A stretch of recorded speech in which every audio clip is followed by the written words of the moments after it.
आपकी संबोधि दिवस एवं ओषोधारा दिवस की असीम बधाइयाँ और प्रेमपूर्ण निवेदन है, कृपया भगवान शिव जी के वास्तविक मूर्ति रूप में प्रतीकात्मक अस्तित्व प्रकाश डालने की अनुकंपा करें। भगवान शिव जी के जटा में चांद, जटा से निकलती गंगा, हाथ में डमरू, त्रिशूल, तीसरा नेत्र, शेर का आसन, साथ में माँ पार्वती जी एवं जो उससे अन्य जो आपको ज्ञान है, हम उस पर प्रकाश डालने की कृपा करें। ये तो अपने गीत में मैंने लिख दिया है कि क्या चीज़ का प्रतीक है। मृगशाला पर बैठे हैं, बैरागी का प्रतीक है, और ऊपर जो गंगा को बिठा करके रखा है तो भक्ति का प्रतीक है। ऐसे ही जो त्रिशूल है वो शक्ति का प्रतीक है, डमरू जो है अनाहत का प्रतीक है। तो ये सारे प्रतीक जिन लोगों ने भगवान शिव का, वैसे तुमने वो जो मानसरोवर में जिस रूप में भगवान शिव ने दर्शन दिया था वो चित्र तुम सबने देखा है, वास्तविक रूप तो वही है। लेकिन अगर ध्यान से देखोगे तो जिन्होंने शिव को दुर्गा के रूप में देखा, शक्ति के रूप में देखा, उस चित्र में कहा कि ये देखो मुझे तो दिख रहा है, माँ दुर्गा साक्षात दिख रही है, क्योंकि वो शक्ति रूप में देखना चाहते हैं, उन्होंने शक्ति के रूप में देखा। और जो पुरुष रूप में देखना चाहते हैं उन्होंने देखा कि एकदम से लिए हुए हैं, डमरू लिए हुए हैं, त्रिशूल लिए हुए हैं और चांद है, सब कुछ देख लिया। तो ये तो प्रतीक है, वास्तव में भगवान शिव का जो स्वरूप है वह स्वरूप एक लाइट की तरह है, लाइट की तरह प्रकाश रूप है जो तुम चित्र में थोड़ा बहुत देख पाते हो। लेकिन ये प्रतीक भी बड़े मूल्यवान है, एक एक प्रतीक बड़े मूल्यवान है। असली बात यह है कि भगवान शिव की सत्ता है। इस पर कई बार मैं बोला हूँ कि जो मृत्यु के बाद जो हम जाते हैं वे सभी स्पिरिट वर्ल्ड में जाते हैं, शिव लोक में जाते हैं, और भगवान शिव उसके अधिपति है, सारी व्यवस्था है, कब फिर लौट करके आना है। कई बार मैंने तुमको बताया है, हम सबका जन्म बीजात्मा के रूप में होता है ब्रह्मलोक में, वहाँ रचना होती है, डिजाइन होता है, सूक्ष्म शरीर बनता है। फिर आ गए पृथ्वी लोक में, यहाँ पर हम जीव के रूप में रहते हैं, जीव के रूप, प्राणी के रूप में रहते हैं। फिर मृत्यु के बाद कहाँ जाते हैं? शिवलोक में। किस रूप में जाते हैं? जीवात्मा।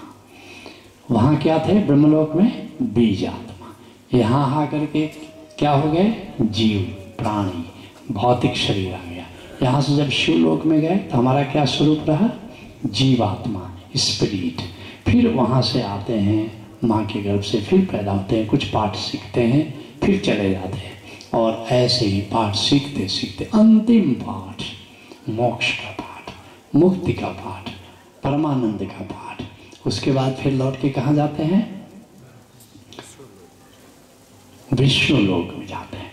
वहाँ हम मुक्त आत्मा हो जाते हैं, मुक्त आत्मा हो जाते हैं, जैसे बुद्ध, जैसे ओशो।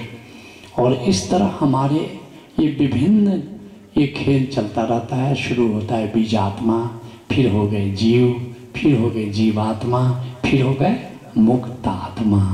ये चार रूप हमारे जीवन यात्रा के होते हैं, और इसमें सबसे महत्वपूर्ण शिवलोक का, ये जीवात्मा का जो, इसीलिए लोग शिव जी की पूजा करते हैं।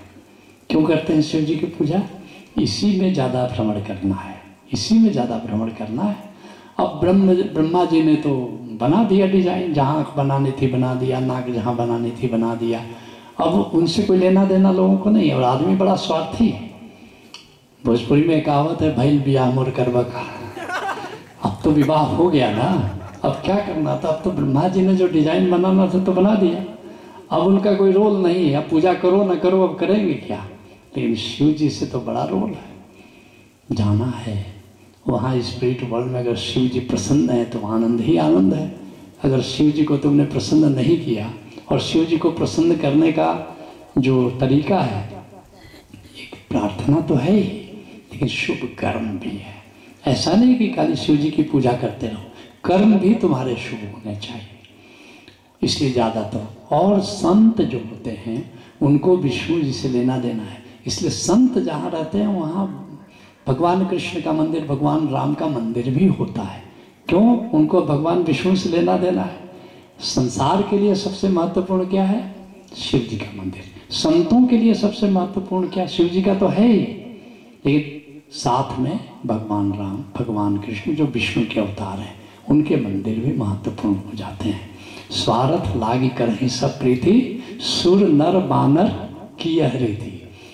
तो निश्चित रूप से शिव बड़े महत्वपूर्ण हैं, इसलिए हमने अपने आश्रम में भगवान शिव की स्थापना की है, ताकि भगवान शिव की नज़र ये पूरे इलाके पर पड़ती रहे और सबके भीतर सुमति बनी रहे। याद रखना, जहाँ सुमति तहाँ संपत्ति नामा, और जहाँ कुमति तहाँ विपत्ति निधाना। सुमति अगर हो तो सब समृद्ध हो सकते हैं, सब प्रेम में जी सकते हैं, और अगर सुमति नहीं हो, जहाँ सुमति तहाँ समृद्ध है, संपत्ति है, और जहाँ कुमति तहाँ विपत्ति निधाना।